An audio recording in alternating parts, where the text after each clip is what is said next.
Seja bem-vindo a mais um episódio do podcast Uma Autista Disse. Peço desculpas pelo atraso desse episódio. Semana passada era pra ter saído um episódio que eu achei que ia ter tempo pra gravar, mas não tive. Pra quem me acompanha no Instagram sabe que eu estava viajando no final de semana do dia 1, porque aqui na minha cidade é feriado, então eu achei que ia dar conta de gravar depois que eu voltasse, mas não deu, porque tinha muito trabalho acumulado, enfim. Tive que dar prioridade para outras coisas. Mas voltamos ao ritmo normal, agora a cada 15 dias, oficialmente. Eu não sei se eu falei isso já no último episódio, mas estamos a cada 15 dias com novos episódios, né? A cada 2 semanas, para ser mais exata, nas quintas-feiras agora. Que é um ritmo que eu já entendi que funciona para mim. Dá para eu dar conta das outras coisas que eu tenho para fazer e ao mesmo tempo consigo não falhar tanto com vocês. Sei que eu falei dessa vez, mas sei que também é um caso esporádico. Estava de férias, entre aspas, foram só 3 dias, mas ainda assim estava de férias, descansando, enfim, tinha outras preocupações e às vezes a gente precisa disso. Voltamos agora à nossa programação normal e hoje com um assunto que é o seguinte. Eu já falei sobre autistas no trabalho, talvez eu tenha dado uma pincelada, algum episódio ou outro sobre escola, mas dessa vez vamos focar nesse assunto. Como é o autista na escola, convivendo com os outros coleguinhas de classe, fazendo trabalhos. E eu acho que eu também vou falar um pouco aqui sobre faculdade. Não é tanto foco, mas eu acho que é inevitável, né? As duas coisas estão interligadas e eu acho que tem muita coisa para se falar também sobre esse assunto. Acredito que muita gente vai se identificar também com algumas vivências minhas que fazem parte até de alguns traumas, eu diria, dos autistas. Eu acho que é bem comum que a escola envolva alguns traumas, seja pelo bullying, seja pela rigidez cognitiva afetando os nossos trabalhos e criando um perfeccionismo excessivo. Eu acho que todo autista tem história de escola para contar e eu vou falar um pouco como foi essa vivência para mim, que era uma autista não diagnosticada. Acho que é impossível a gente pensar em escola, faculdade e não pensar em trabalhos em grupo. Acho que a parte mais difícil para o autista, dentro desses contextos escolares, é o trabalho em grupo.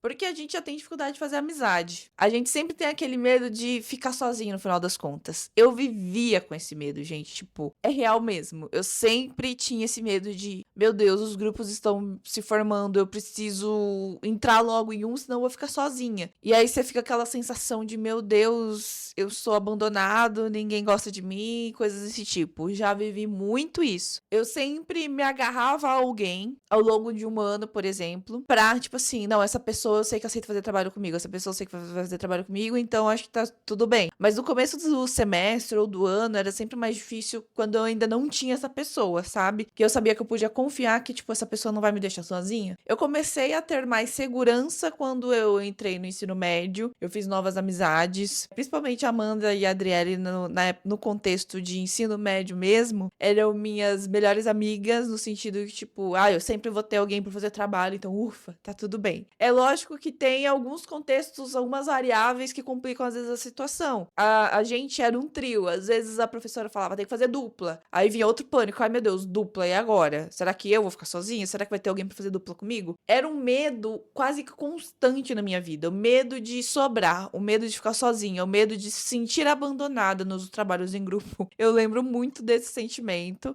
Era horrível, por mais que às vezes eu tivesse dificuldade na hora de executar os trabalhos em grupo, ninguém quer se sentir sozinho, ninguém quer se sentir tipo, meu Deus, sobrei, ninguém quis fazer trabalho comigo. Então, era um contexto complicado desde o momento de montar o grupo. Acho que essa parte já era difícil, era a primeira parte difícil. Nem sempre eu sobrava, porque eu falei, depende de como no decorrer do ano eu ia me apegando às pessoas. Eu acho que vai chegando em determinado momento, já ficando mais tranquila, porque você se acomoda, tipo, não, essa pessoa sempre faz comigo, então tá tudo bem. Mas eu sentia que certas épocas, principalmente começo de ano, era sempre tipo, meu Deus, esse ano, com quem que vai me aceitar, quem que vai querer fazer trabalho comigo. Era uma batalha, assim, eu tinha que conquistar aquilo, não era uma coisa que acontecia naturalmente. E imagino que muitos autistas passam por esse tipo de situação também. Dentro desse contexto de dificuldade de fazer amizade, quando eu entrei na faculdade, eu não sei se foi o teatro que me ajudou, eu já estava um pouco mais madura, enfim, um pouco mais confiante. Eu entrei na faculdade sabendo já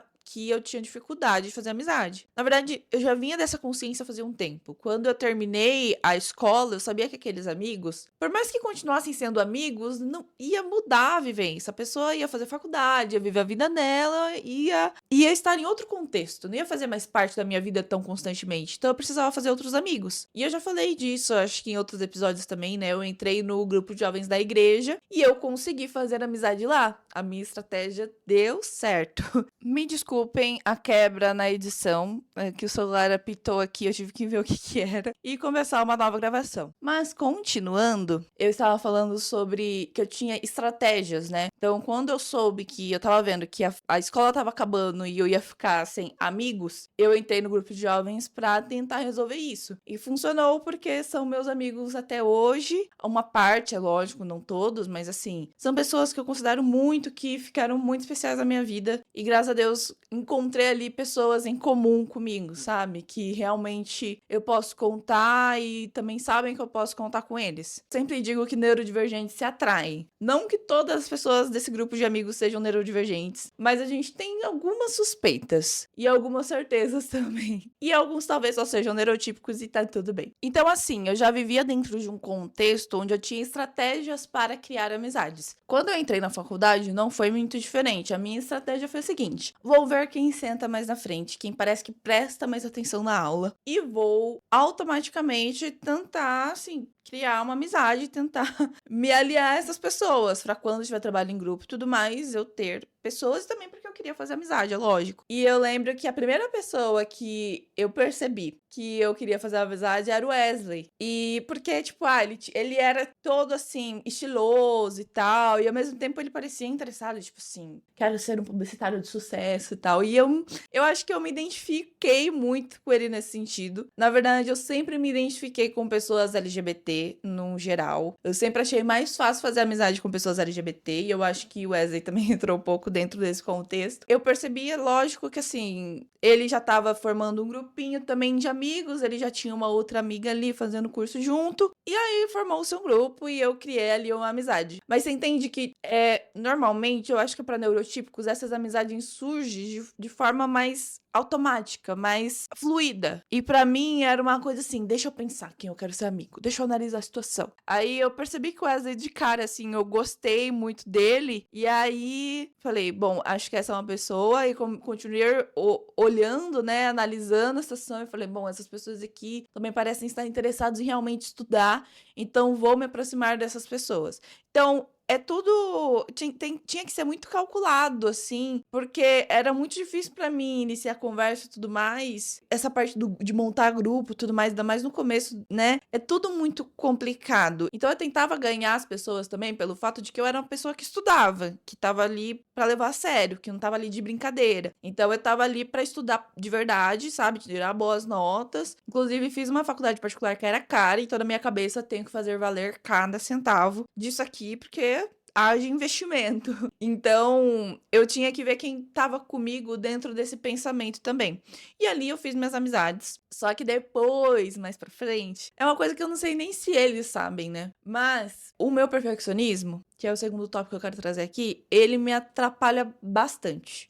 Se não for pra fazer o negócio perfeito, eu não quero nem fazer. E isso é do autismo, provavelmente também das altas habilidades juntos ali, né? Acho que a coisa piora quando é altas habilidades. Mas é uma coisa muito natural do autista, querer fazer tudo, sempre tudo tão perfeito. E eu tenho histórias da época da escola pra falar nesse sentido também. Mas na faculdade não era muito diferente. Esses amigos que eu criei na época da faculdade, eu gostava muito de fazer trabalho com eles, gostava muito deles, mas a gente tinha vivências diferentes. Ainda assim, eram amigos de faculdades que saíam pra beber, saíam pra ir, sei lá, em festa, e eu nunca gostei disso. Então eu ainda me sentia um pouco deslocada, né? A autista, mesmo que ela se enturme, ela ainda é diferente, ela ainda tem alguma coisa ali que não encaixa. Então mesmo quando a gente faz amizade, ainda tem os pontos de diferença. Esse ponto do perfeccionismo pegou muito. E eu percebi que ao longo do tempo eu tava criando muita intriga com os meus amigos. Porque tava ficando cansativo pra eles, a minha exigência de cumprir as coisas tudo dentro do prazo e tudo perfeito. E, tipo assim, se não for pra tirar 10, eu não quero nem fazer. E tava estragando a nossa amizade. E por meio que opção minha, eu falei, prefiro continuar sendo amiga deles e de repente fazer trabalho com outra pessoa do que continuar fazendo ali trabalho com essa turma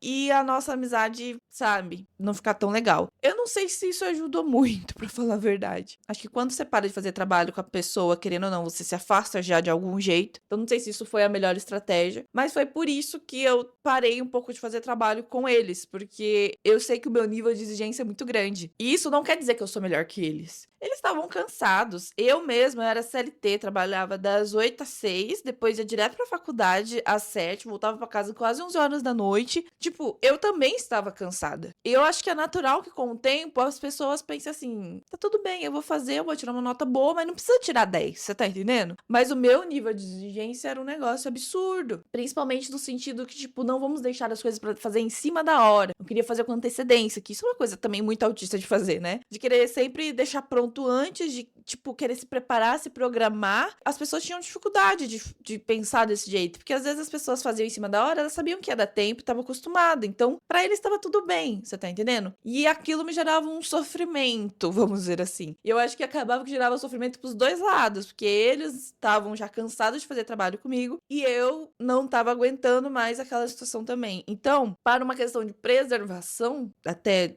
de tudo, vamos dizer assim, que a gente já tinha construído de amizade até aquele momento, eu preferi me afastar um pouco. E aí eu fui fazer trabalho com outras pessoas. Nessas outras pessoas que eu fui fazer trabalho, eu encontrei uma pessoa que também era muito exigente, mas também ainda não tinha o nível de exigência que eu. Mas o que aconteceu? Só nós dois não dava conta de fazer trabalho juntos, porque às vezes precisava de grupos maiores. E nesses grupos maiores eu tive outros problemas. Aí eu tive outras discussões, porque tinham pessoas no grupo que não se comunicavam ali direito, e enfim, aí eu tive brigas por causa de trabalho. E isso é uma coisa que, assim, eu acho que a parte mais... Eu falei que a parte mais difícil é fazer amizade e montar o grupo, porque era a coisa mais aterrorizante pra mim, principalmente na época da escola. Mas a parte difícil na hora de fazer trabalho era o meu perfeccionismo. É eu não aceitar fazer menos do que o melhor do melhor do melhor possível. Eu não queria fazer pra tirar 8, 9. Eu queria fazer pra tirar 10. Eu não aceitava que o podia ser feito, tipo, o normal. Eu queria fazer o top do top do top. Você tá entendendo? É uma autoexigência que, sinceramente, eu não acho que é a coisa mais saudável do mundo. Quando eu falo isso, que eu tô falando aqui, eu não tô falando no lugar de soberba, de tipo, eu sou melhor do que eles. Eu tô falando no lugar de tipo assim, eu sou meio doido da cabeça.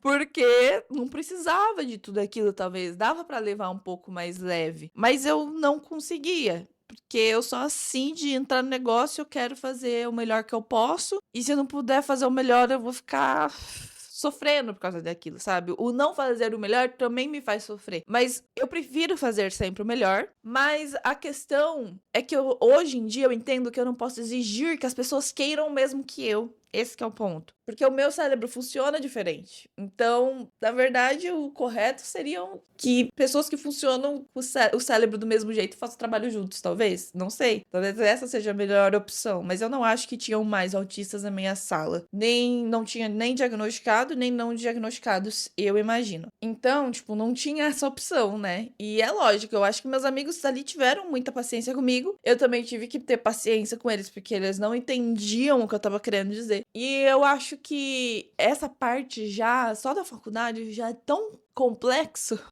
Você tá entendendo? Por exemplo, eu fui a aluna da maior nota da sala, né? Tipo, que recebeu o certificado de mérito e tudo mais. Mas eu falo com tranquilidade que eu não era a aluna mais inteligente da sala. Eu era a mais perfeccionista, a mais exigente. Tem partes ruins e boas, nem tudo é tão ruim no perfeccionismo do autista, porque, por exemplo, eu, além de muito perfeccionista, era muito compromissada. Eu entregava tudo que eu precisava. Nem sempre eu fazia com antecedência. Às vezes, principalmente nessa época época que eu tava fazendo CLT e tal, enfim, fazendo TCC junto, às vezes eu deixava pra fazer assim, antes da aula, 10 minutos, começou a aula, eu tô fazendo, as atividades diárias lá que tinha, mas era muito difícil deixar de entregar alguma coisa, você tá entendendo? Então, essa parte do compromisso é uma coisa que eu acho legal, e é uma característica autística, mas o meu perfeccionismo, principalmente nos trabalhos em grupos, era uma coisa que atrapalhava muito e que, apesar de eu saber que eu não conseguiria fazer muito diferente daquilo, eu consigo entender porque que era um pouco difícil para os meus amigos naquela época. Então, é aquela coisa assim, de ter empatia e entender que essa pessoa não funciona o cérebro dela igual o meu, então ela não vai entender por que aquilo pra mim é tão importante, você tá entendendo? Eu não acho que eu conseguiria fazer diferente, porque o diferente, o fazer só por fazer, também ia me gerar um sofrimento. Mas eu acho que essa questão é complicada. É complicada, eu não tinha diagnóstico na época, então eu não tenho como saber como eu agiria hoje em dia, sabe? Eu acho que hoje em dia, até com a maturidade que eu tenho, eu tentaria levar as coisas mais numa boa, mas também explicaria pra quem tá fazendo trabalho comigo, tipo, olha, eu sou muito exigente e se você tá entrando nesse barco comigo, entenda que você vai ter que fazer a sua parte do trabalho e ser compromissada. Então, tipo, ia tentar equilibrar um pouco, sim, o nível de exigência, mas também ia deixar muito ciente com a pessoa que tá fazendo trabalho comigo que, olha, eu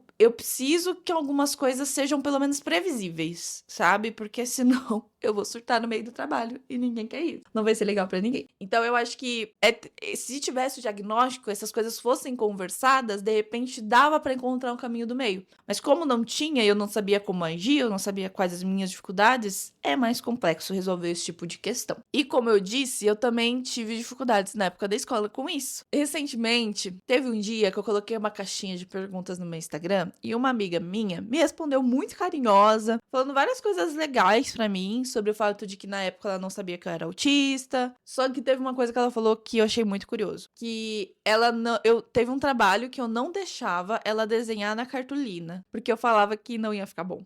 É isso. Eu não deixava a coleguinha, uma amiga minha mesmo, que era muito amiga, inclusive, fazer a parte do trabalho, porque eu achava que, tipo, ela não desenha tão bem, ela, não sei se era a escrita ou se era um desenho, mas, tipo assim, ela não tem tanto esse talento manual, então é melhor falar pra ela não fazer, porque eu queria que ficasse perfeito novamente. E olha como que isso é cruel com outra pessoa. Eu acho cruel com outra pessoa, mas ao mesmo tempo eu entendo exatamente o sentimento daquela Pamela de antigamente. Então, olha quanta coisa uma pessoa autista passa sem ter um diagnóstico. Se eu soubesse naquela época que eu era autista, estivesse fazendo terapia e tudo mais, talvez eu pudesse ter lidado com esse tipo de coisa de uma forma melhor, sabe? Quantas coisas devem ter acontecido, quantas vezes eu não magoei pessoas tipo, eu magoei, mas eu sei também que não foi por querer. Mas ao mesmo tempo eu me sinto mal por esse tipo de coisa. E ao mesmo tempo, tipo, eu não sei o que eu podia ter feito diferente naquela época, mas se eu tivesse um diagnóstico, talvez eu tivesse agido de uma forma melhor com essa pessoa, sabe? Então, essas questões de escola, elas são muito complexas. Tem tanta coisa que eu imagino que, sabe, tantos autistas passam. A pior crise que eu já tive na época da escola foi por causa de uma pessoa que não tinha feito nada do trabalho e quis chegar lá na frente apresentando praticamente tudo. Eu acho que foi provavelmente a pior crise que eu tive na minha vida, que eu lembro de andar de um lado pro outro na frente da sala, sabe? De bater na mesa, de ficar indignado, as pessoas me olhando, tipo, essa menina tá louca, porque meu senso de justiça tava falando, essa pessoa não fez nada do trabalho, o que que ele acha que ele tá fazendo, sabe? Fora várias outras questões que estavam envolvidas. Um dia, quando eu for falar de crises, eu vou fazer um episódio que já me pediram, falando especificamente sobre crises, eu vou falar melhor sobre esse caso, porque realmente foi, eu acho que a pior, assim, história que eu tenho pra contar da época da escola, que na verdade foi no curso técnico isso, mas assim, eram muitas pessoas que estudavam também na época do ensino médio comigo, e assim, nossa, que situação, e ninguém entendia o que tava passando comigo. Eu acho que eu cheguei a ficar não verbal, e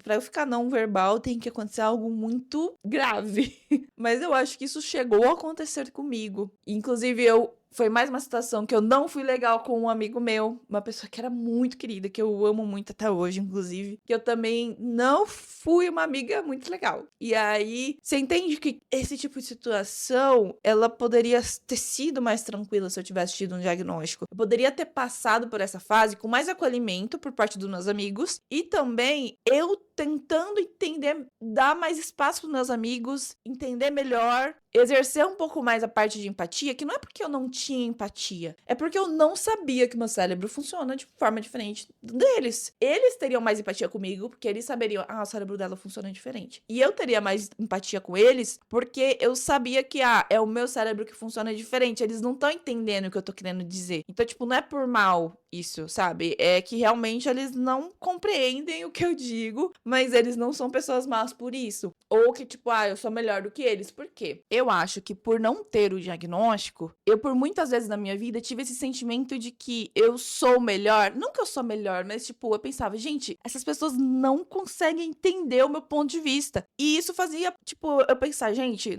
eu tô certa e tá todo mundo errado, você tá entendendo? E eu acho que depois que você descobre que você é autista, você perde um pouquinho isso. Pelo menos eu aprendi que não é questão de certo e errado, é questão de ponto de vista. E cérebros que funcionam de formas completamente diferentes. Então, às vezes, o que eu tô querendo explicar, a pessoa não vai entender. Porque o jeito que ela lida com aquilo é completamente diferente. Então, não é questão de ser melhor ou pior. Acho que em muitos momentos da minha vida, eu posso ter me sentido melhor, mas é porque eu não sabia que o meu funcionamento do meu cérebro é diferente. Não quer dizer que o meu é pior também. Quer dizer que só que são diferentes. E eu acho que isso já faz muita diferença na questão de convivência com as outras pessoas, que na época da escola, da faculdade, provavelmente teria sido bem diferente. Sobre a faculdade ainda, acho importante pontuar que eu acho que era quase que um hiperfoco meu. Eu sou completamente apaixonada. E eu era muito mais naquela época ainda. Porque muita coisa mudou na área de publicidade, né? E eu era completamente apaixonada. Eu tinha certeza que eu tinha escolhido o curso certo. E por isso, ainda mais me dava essa coisa de, tipo, eu ter que fazer tudo perfeito. E quando entra nessa questão de hiperfoco, pro autista é sempre tudo mais. É tudo mais complexo. Eu tenho que fazer perfeito ainda mais, entendeu? Eu acho que isso também pegava muito, que um cérebro neurotípico, lógico que não vai entender, né? É só um cérebro autista para entender como que isso funciona na nossa cabeça. Então não é justo que a gente cobre das outras pessoas que eles consigam entender o que a gente tá falando, né? A gente precisa ter, depois do diagnóstico, esse senso de tipo, não, tá tudo bem, tá tudo certo, essa pessoa, ela não tá errada, ela só não tem a mesma visão de mundo que você e tá tudo certo. A gente tem mais paciência nesse sentido. Acho que as outras pessoas, quando elas têm a sensibilidade de entender que a outra pessoa é autista, ela consegue entender que, tipo, tá tudo bem, não é questão de certo ou errado, como eu disse, é questão de aquela pessoa realmente ver o mundo de um jeito diferente, e eu também consigo entender que aquela pessoa vê de um mundo diferente. Cria-se mais empatia de ambos os lados, porque, sim, autistas têm empatia, só que quando a gente não tem informação e autoconhecimento, fica mais difícil, é claro, a gente colocar a empatia mais em prática, porque a gente não entende porque que as pessoas não veem o mundo do jeito como a gente vê. E pra fechar esse assunto, eu gostaria de fazer uma crítica à sociedade geral. E fazer as pessoas pensarem também sobre isso. Porque às vezes você também que tá estudando, eu pelo menos, né? Eu era aquela menininha muito tímida, muito quietinha. Os professores normalmente gostavam sempre muito de mim, porque eu era muito justa, muito correta, queria me empenhar nos trabalhos. Eu não tinha muito motivo pros professores não gostarem de mim, apesar de eu ter várias brigas. Teve umas 2 brigas na escola que eu não sei por quê, mas brigaram comigo e provavelmente eu fiz alguma coisa bem autística e as pessoas perderam paciência comigo. Mas, fora isso, os professores normalmente gostavam bem de mim, porque assim, eu era quietinha, eu não dava muito trabalho. Eu tinha épocas que eu ficava mais falante, porque quando eu sentava perto de alguém que eu gostava muito, às vezes eu podia ficar um pouco mais falante. Mas no geral, eu não era a pessoa que dava muito trabalho. Na faculdade, principalmente, assim, eu era aquela aluna bem tranquila. Agora, no mercado de trabalho, as pessoas querem valorizar extremamente quem é extremamente carismático. Se você não é assim, você não se encaixa. Sendo que a verdade é que aquela pessoa que fica super quietinha e estudou pra caramba na época da escola, provavelmente vai ser extremamente comprometida também no trabalho. E é nessa parte que eu falo que o mercado de trabalho não é muito justo, porque ele quer pessoa comunicativa, extrovertida, e nem sempre essa pessoa é a mais capacitada, a que mais estudou, a que mais leu sobre o assunto. Então, essa é uma crítica minha direta à forma como funciona o mercado de trabalho hoje em dia. Porque às vezes o quietinho que era o aluno exemplar, você não vai dar chance pra ele só porque ele não é tão comunicativo. Isso é uma coisa que eu já acho errado no mercado de trabalho e que as pessoas deveriam rever. Graças a Deus, sim, eu acho que em certas áreas específicas esse tipo de problema não acontece mais, mas eu acho legal fazer as pessoas refletirem sobre isso, que eu não acho que é um padrão,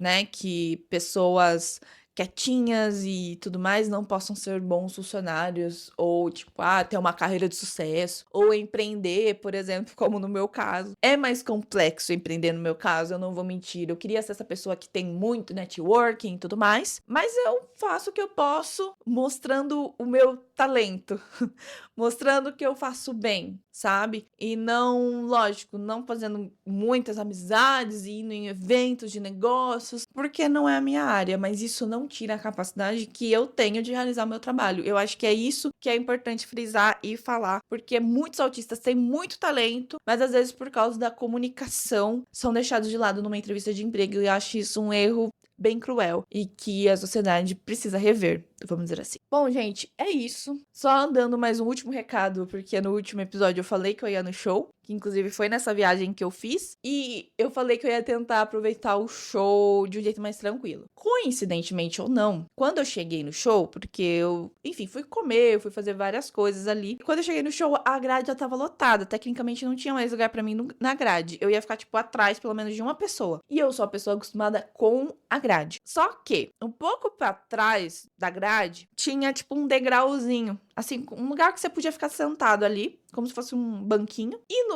na hora do show, eu poderia ficar em pé assistindo. Quem for lá no meu Instagram ver os vídeos que eu postei do show, vai ver que eu não tava na grade, mas eu estava com uma visão levemente privilegiada. Então eu consegui meio que esperar pelo show de uma forma mais tranquila, porque eu fiquei sentada, eu não fiquei na grade, e eu ainda consegui ter uma visão ok do show. Achei só ruim que não dá pra tirar fotos tão legais, igual eu tô acostumada, porque eu gosto muito de fotografia também. Então, tipo, eu gosto de tirar fotos legais do show, e dessa vez não foi possível. Tirei uma outra ali, mas enfim. Essa foi a parte que eu senti mais falta. É lógico que ficar mais perto do artista que você gosta é mais emocionante e tudo mais, mas como eu tinha ido em um show fazia pouco tempo, da mesma turnê e tudo mais, setlist muito parecido e etc, eu achei que foi bom pra mim ter essa outra visão do show, porque querendo ou não, onde eu tava eu via todo o palco, não tinha ninguém apertando, ninguém nada, e tava muito tranquilo de assistir. Foi uma outra visão que eu falei, acho que vai ser interessante. Então eu consegui, o ambiente também favoreceu pra que eu ficasse um pouco mais de boa, mas eu acho importante trazer isso porque eu falei no último episódio sobre hiperfoco. E eu achei que foi legal também essa experiência. Acho que quando a gente tem a oportunidade de você ver que as coisas estão levando para um caminho de aproveitar de forma mais tranquila e o ambiente está favorecendo para isso, então vamos fazer. Fiquei um tempo esperando, fiquei, mas também porque a gente não tinha muito o que fazer ali. Então tava tudo bem dentro da medida do possível. E é isso, gente. Espero que vocês tenham gostado. Compartilhem comigo experiências que vocês tiveram também na época de escola, se você é autista. E tô muito feliz que continuam chegando novos comentários. Enfim, adoro receber comentários de vocês nos vídeos. Espero continuar colaborando com vocês a se autoconhecerem, a se autoanalisarem.